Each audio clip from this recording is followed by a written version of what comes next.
Hey everyone, welcome to Q&A. So today, Sandra Wyatt writes, I am an assistant manager at a certain company. Does it make sense to work with executive recruiters or not? Excellent question, Sandra.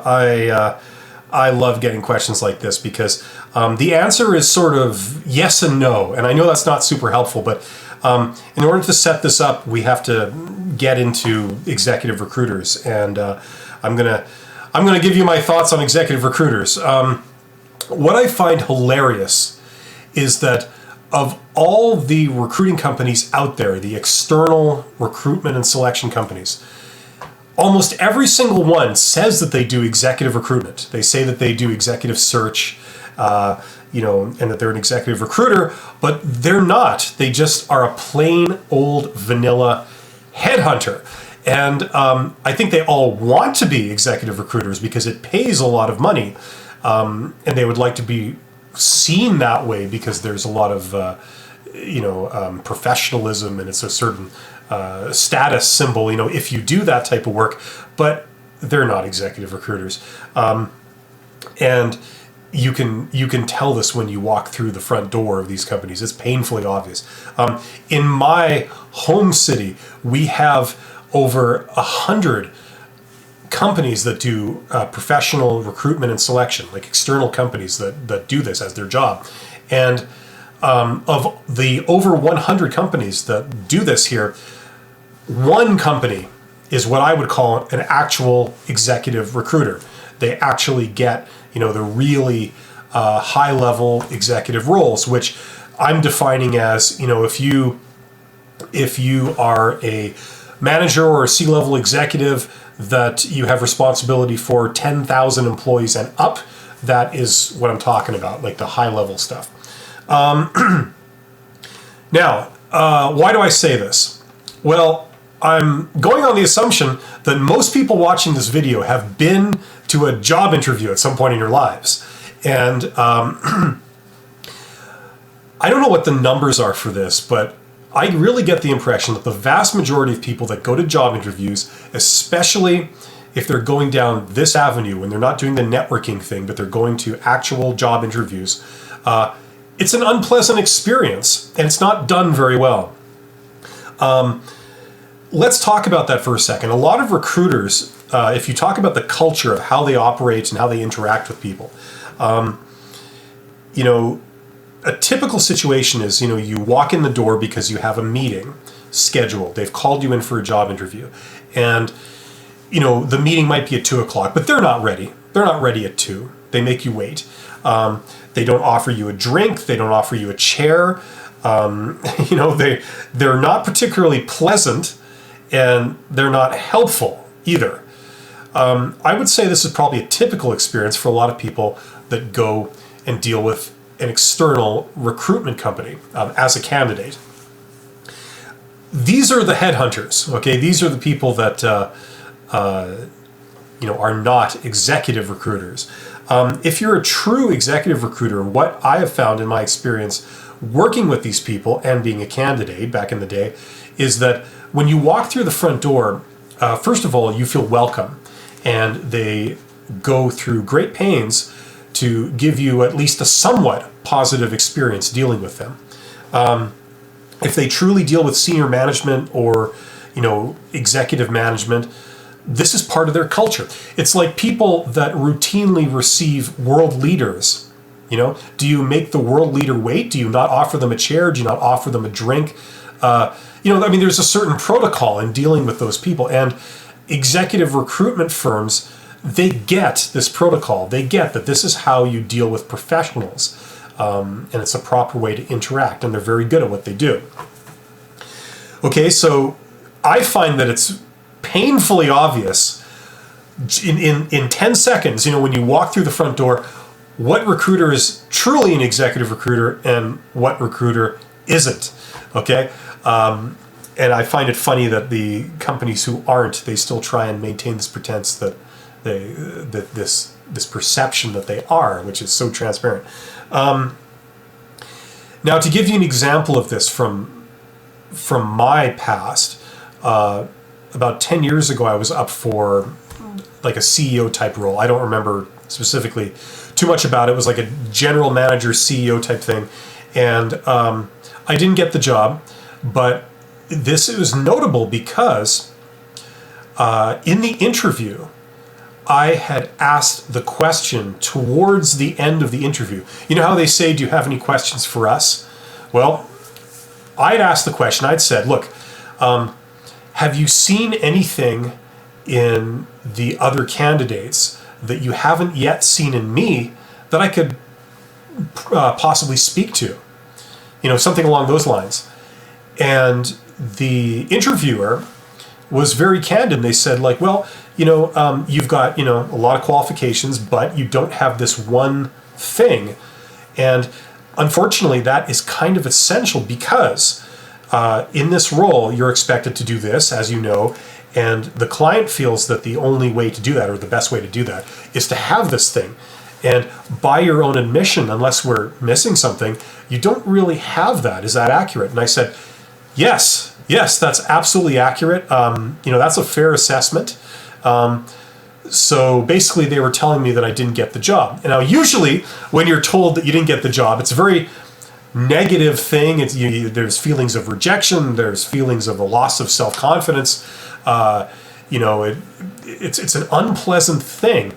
My point is that when you're dealing with a true executive recruiter, they have the actual HR skills and interpersonal skills to be able to communicate something like that to a candidate. But I didn't take offense to it. I didn't find it very negative. I walked out of there knowing that I didn't get the job, but feeling pretty good. You know, you wouldn't have thought that would be possible, but it was. These are the types of people that you, in my experience, you encounter dealing with a executive recruiting firm. So does it make sense to deal with those people? Totally. Now, but there's more. The other thing that you need to be aware of with how these companies work is the fee structure.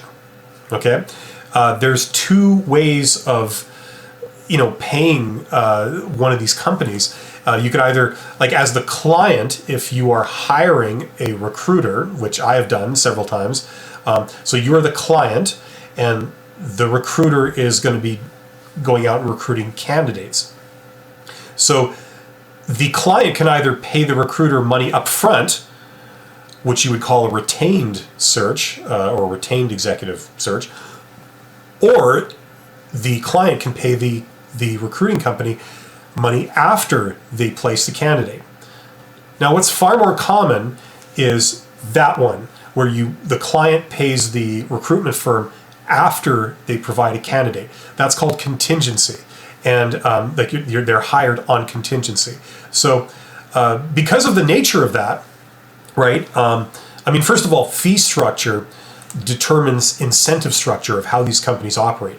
Now, if the client is paying the recruiter after they place a client, that means that there's nothing preventing the client from working with 20 recruiters if they wanted to, right? You could go to 20 recruiters, call them all up and say, hey, I'm hiring for this position. If you can find me somebody, I will pay, you know, the fee for it. And then whoever of those recruiting companies places the candidate first, they get paid. All the others who are a little too slow or they don't come up with winning candidates, they don't get paid anything for the trouble.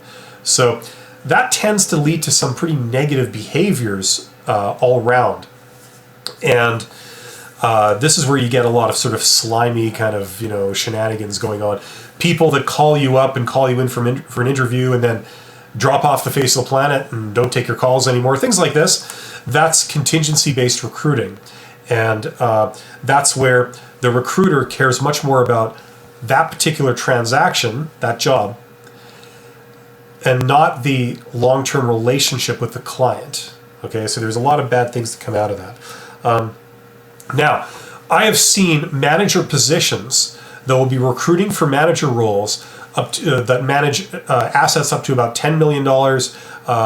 They manage people up to about 30 employees, being posted through contingency recruiters. Okay, so just because they're posting a management type position doesn't mean that you're not dealing with a contingency-based recruiter. There's other kind of aspects of this too.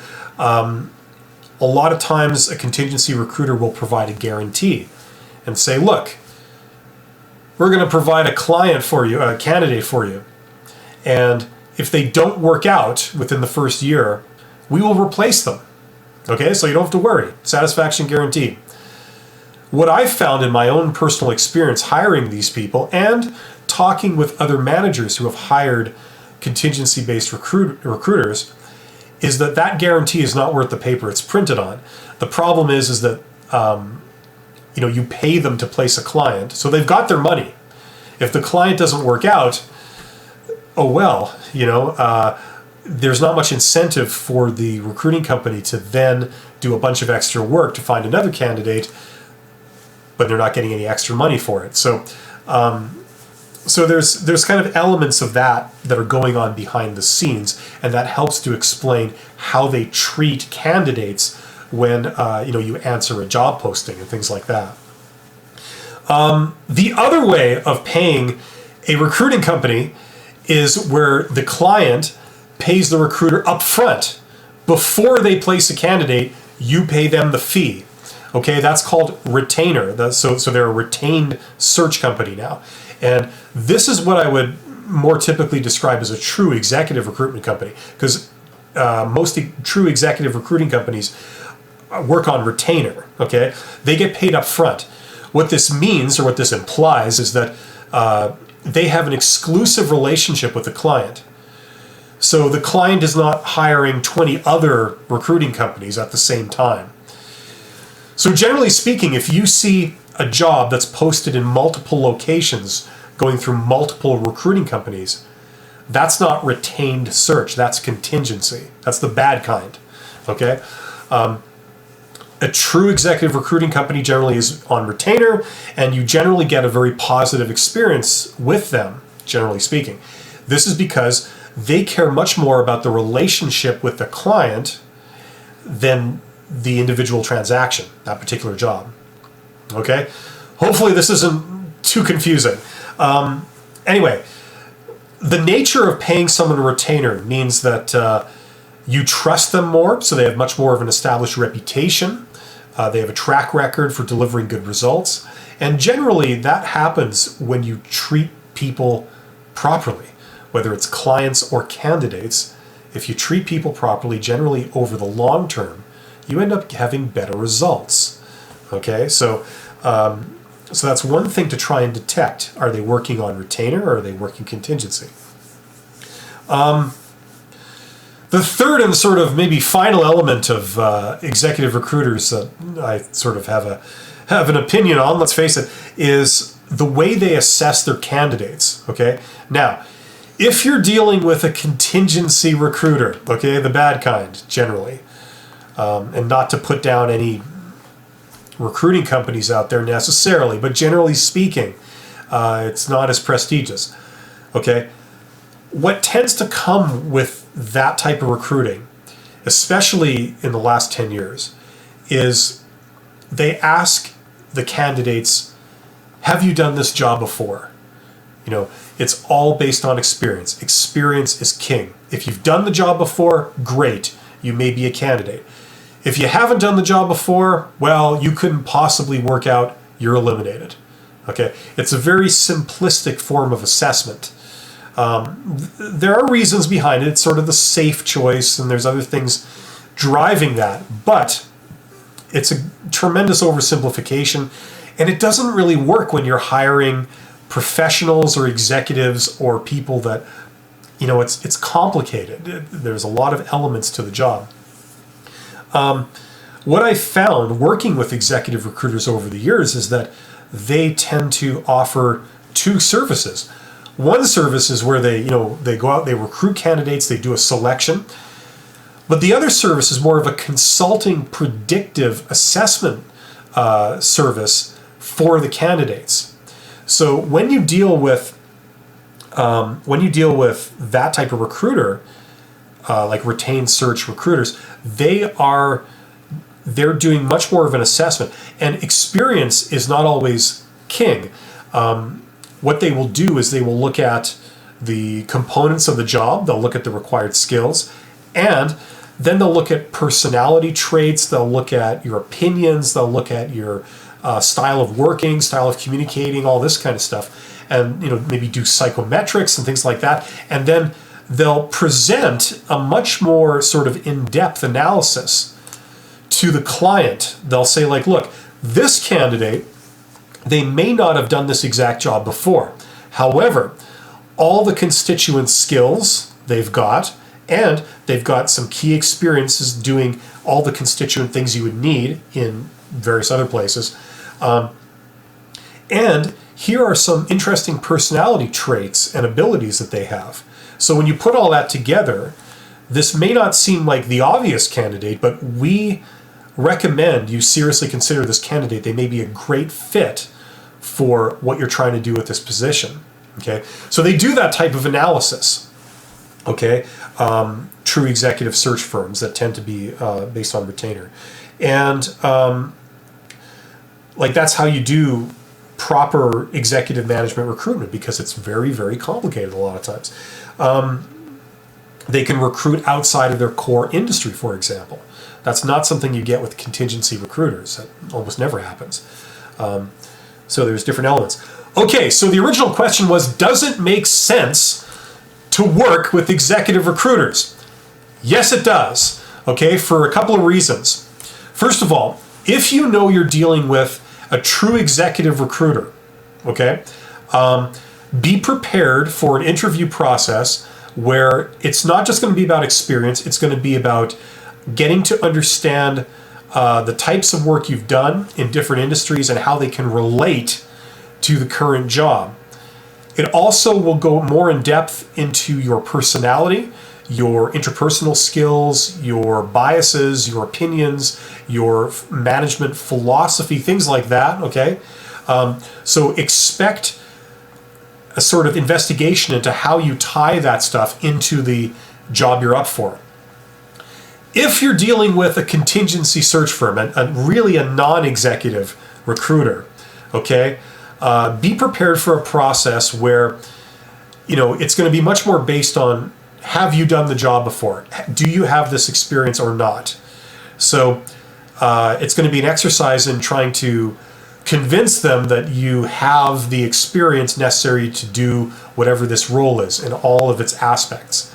Okay, much more experience-based. So you say you're an assistant manager. That, unfortunately, that's not too specific. That could mean anything from the bottom to the top. So there's a chance you could deal with both types of recruiter.